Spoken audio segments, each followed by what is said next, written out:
Welcome back to the long-awaited Onchain recap. I am back with some of the biggest Onchain news that I could find within the last week or so. And so today we will try to pack them into 5 minutes or less. Let's go. The US spot crypto ETFs recorded significant inflows in July, boosting institutional participation in Bitcoin and Ethereum. Momentum continued into August with major assets leading the trend. The White House has released its digital asset roadmap, and it recommends clearer regulations for crypto and blockchain innovation overall. Ethereum Foundation co-executive director Tomasz Stańczak has urged developers to redirect their attention toward the upcoming Fusaka upgrade, warning that the overhyped focus on the later Glamsterdam release could jeopardize near-term progress. Scheduled for integration in Q4, Fusaka is expected to include faster transactions and incorporate Pure DAS and 11 EIPs for efficiency. Tether reported its H1 or first half of the year profits, which highlight stablecoin growth. Solana, in particular, overtook Ethereum in DEX volume during that time period. Virtual Finance, or VC Labs, acquired stablecoin project OneRamp in early August. The OneRamp co-founder called this an alignment for seamless and borderless payments.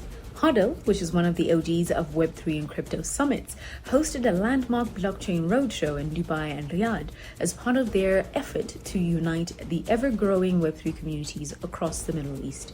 FalconX expanded into Latin America to offer institutional prime brokerage services and support the region's growing digital asset market.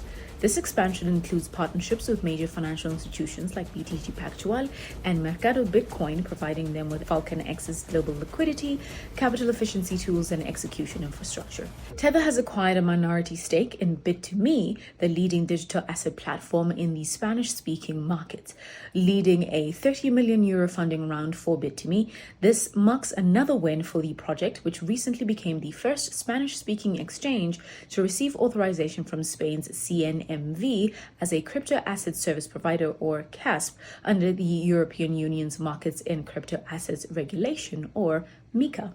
El Salvador appears ready to take its Bitcoin strategy to a new level with plans for what could be the world's first dedicated Bitcoin bank.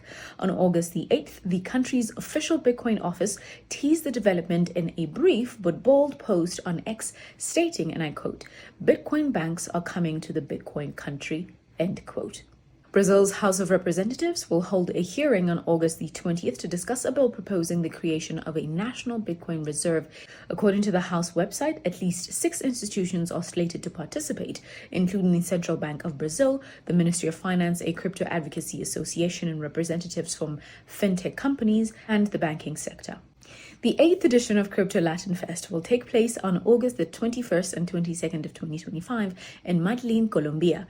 The event is sponsored by Bitfinex, Star Trader, Bitfinex XNES, Vantage, and SuRed. The event aims to be the leading hub for the adoption and discussion of financial technologies in Latin America. Hong Kong officially launched its comprehensive stablecoin regulatory regime on August the 1st of 2025.